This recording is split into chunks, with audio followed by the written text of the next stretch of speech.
Welcome back to my channel, MS Old Coins, and 3 Coins History and Story. Today, we're diving into something that might completely change the way you look at the ordinary things around you.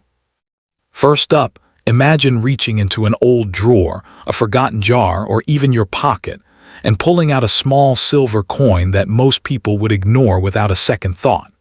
It looks simple, maybe a little worn, maybe even scratched from years of use. But what if that tiny piece of metal holds a story far bigger than its size and a value that could surprise you? This is the Australia 10-cent Elizabeth II coin from 1968, a piece of currency that quietly carries both historical depth and collector interest. At first glance, it seems like just another coin from everyday circulation, but once you begin to explore its background, everything starts to change. The coin was introduced as part of Australia's decimal currency system, which officially replaced the old pound system in 1966.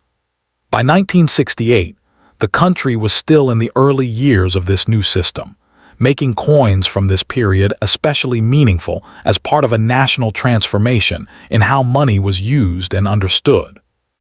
On the obverse side of the coin, you'll find the portrait of Queen Elizabeth II, symbolizing Australia's connection to the British monarchy.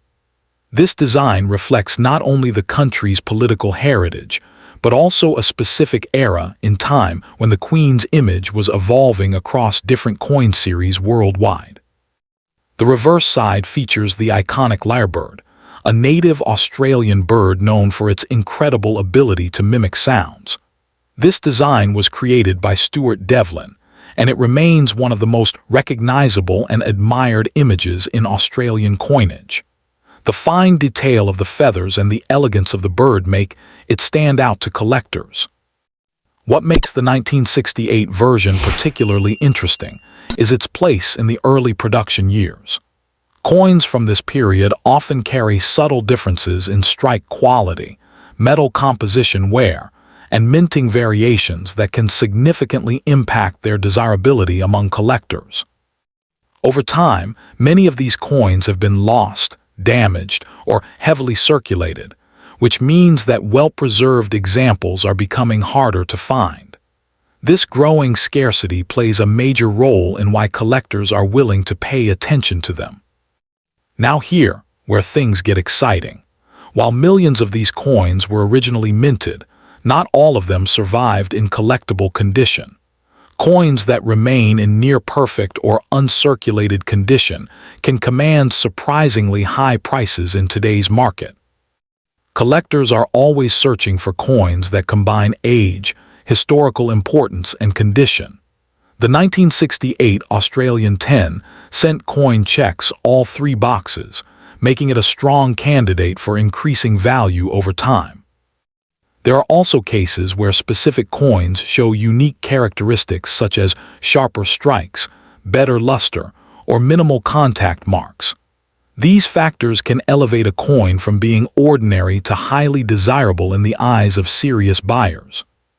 When it comes to value, ordinary circulated examples may still hold interest, but the real attention goes to those rare high-grade pieces. In premium condition, these coins can reach prices climbing toward $500 or even higher depending on quality and demand. Some exceptional specimens, especially those graded at the highest levels by professional grading services, have the potential to push even further. The combination of condition, rarity, and collector competition can drive the price to impressive heights. What's fascinating is that many people still overlook these coins because they seem so common at first glance. That gap between perception and reality is exactly where opportunity lives.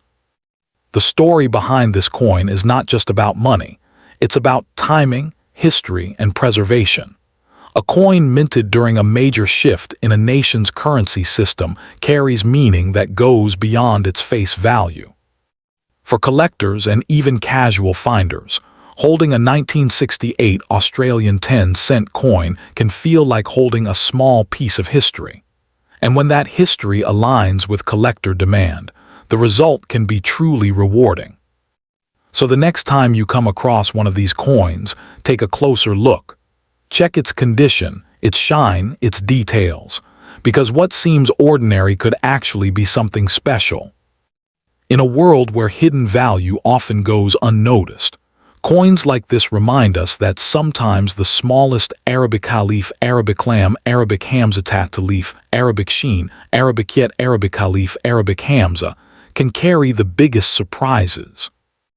Next coin, Australia 10-cent Elizabeth II coin 1981, is a fascinating piece of modern decimal coinage that quietly carries both historical meaning and collector potential, especially when you begin to understand its background, condition, rarity, and future demand.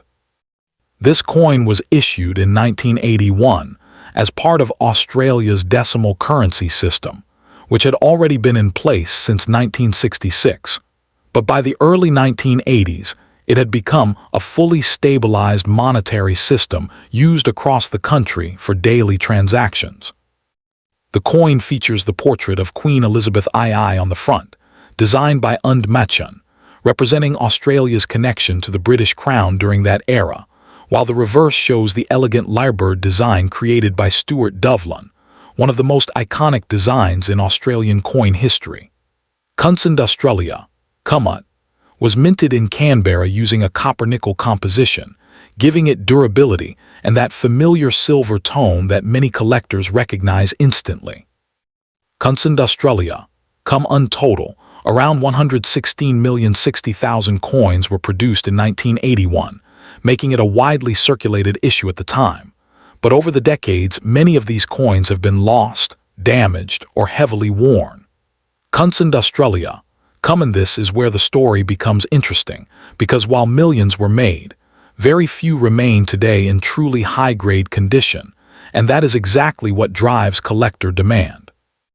When you look at this coin today, its value is no longer just about 10 cents. It is about condition, preservation, and the hidden rarity of untouched examples. Right now, in today's market, average circulated coins can still be found, but the real attention is on mint state examples that have never been used in daily transactions. Coins graded around MS63 to MS65 can already reach values between $2 and $6.50, showing how quickly condition begins to influence price. Constant Australia, as the quality improves further, the value continues to rise, with higher grade coins like MS66 and MS67 reaching approximately $10 to $14.80 depending on sharpness and luster. Constant Australia, now imagine what happens when a coin is found in near-perfect condition, with strong strike detail, brilliant shine, and almost no marks. These top-tier coins become the center of attention for serious collectors who are willing to compete for the finest known examples. And this is where the maximum value potential starts to grow beyond standard guide prices. Rare error versions, such as coins struck on the wrong planchet, can push the value much higher due to their uniqueness and collector demand. Constant Australia, when you combine condition rarity with collector competition, the price ceiling expands dramatically, and exceptional examples can climb toward $200 or even higher in the right market at the right time. What makes this coin even more exciting is its long-term future potential, because as years pass, fewer high-quality examples remain available. Collectors always chase the best-preserved coins, and as supply shrinks, demand naturally pushes values upward. This means that a well-kept 1981 10-cent coin today has the potential to become significantly more desirable in the future. It's not just about what the coin is worth today. It's about what it represents tomorrow as part of Australia's monetary history. Every small detail matters, from the sharpness of the lyrebird feathers to the clarity of the Queen's portrait, because these features define whether a coin becomes ordinary or extraordinary. Holding this coin is like holding a moment from 1981, a time when Australia was growing economically and culturally, and its currency reflected that stability. So when you look at the Australia 10-cent Elizabeth II coin 1981, You're not just looking at spare change, you're looking at a collectible with real potential. And if you ever come across one in outstanding condition, don't ignore it, because that small coin could quietly hold a value that continues to rise, reaching impressive levels as collector interest grows stronger over time. Second coin, the coin you are looking at is the 1983 Australian 10-cent coin, featuring Queen Elizabeth II on the front and the beautiful lyrebird on the back. And I am going to tell you right now, this coin is valuable. You heard me correctly. A 10-cent coin from your pocket could be worth a whole lot more than its pocket change value. The exact number of people who want to buy this coin is impossible to pin down, but we are talking about a worldwide community of collectors who are actively searching for Australian decimal coins. The global coin collection market is huge, with forecasts showing it could reach over $34 billion by 2034. So you can rest assured that there is a massive and growing demand from collectors who would love to get their hands on a quality 1983 10-cent piece. This means if you have a great example, you are not going to be short of potential buyers. Now let me stop any confusion right now about its value. Is its value really high or really low? For most people finding a worn coin in their change, the value is its face value of 10 cents. But that is not the full story. The value can be astronomically higher depending on the coin's condition and if it has any special errors. We are talking about a coin that in its highest uncirculated grade can be worth over $10, while a perfect proof coin can sell for more than $50. But the maximum price you can get is far more than that. A 1984 $1 coin that was mistakenly struck on a 10-cent blank sold for a staggering $2,800 at auction in Sydney. That is the kind of serious money we are talking about for a rare mint error, and it shows you the absolute ceiling value for a coin from this series, putting the potential well into the thousands of dollars. Let me tell you why these coins are so collectible. The history of this coin goes back to a major event in Australian history, the introduction of decimal currency on the 14th of February 1966. This was the day Australia moved away from pounds, shillings, and pence to the dollars and cents we use today. The brand new 10-cent coin was designed by the renowned artist and goldsmith Stuart Devlin, and he created the stunning image of the superb lyrebird, which has never been changed on the circulating coin to this very day. The front of the coin features the elegant second portrait of Queen Elizabeth II, created by the sculptor Arnold Machin. The coin is made of a sturdy blend of 75% copper and 25% nickel, giving it that unique silvery look. So for the specific 1983 coin, how many were made? The answer is a lot, but not too many.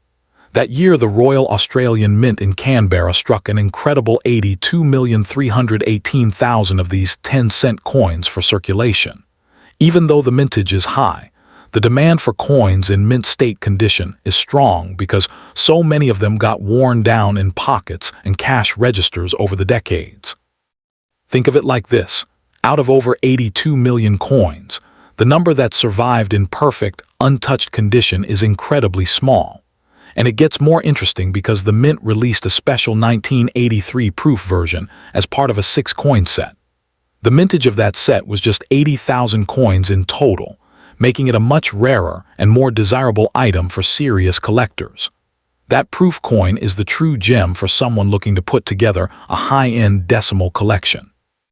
Now I need to warn you about one very common myth. New collectors sometimes search for a 1983 double bar error, but this is actually a feature found on the 50-cent coins from 1979 and 1980, not on the 10-cent piece. While the 10-cent coin does not have this specific variety, there are other errors you need to look for that can make you a lot of money. The most valuable errors are mis-strikes where the coin is struck on the wrong blank, like that 1984 dollar coin I mentioned earlier, or double strikes, off-center strikes, and what are known as bull's errors. If you find a 1983 10-cent coin that is even slightly off-center, showing a blank crescent space, You could be looking at a coin worth anywhere from $50 to over $1,000 depending on how dramatic the error is. What you need to do right now is go and check your change, check your old coin jars, and check any uncirculated mint sets you might have stored away. Pull out every 1983 10-cent coin you can find and look at it closely. Even though the standard coin value is low, you have just learned that the potential for a payout is sky high. Whether you are a collector looking for that perfect high-grade example or a lucky person who finds a rare mint error, this little piece of Australian history is worth your attention. Hold on to it, keep it safe, because you never know when that 10-cent piece in your hand could be the one that pays off. It is an exciting part of Australia's coin history, and the hunt is what makes this hobby so much fun. So get out there and start searching, because your small change could be your big break.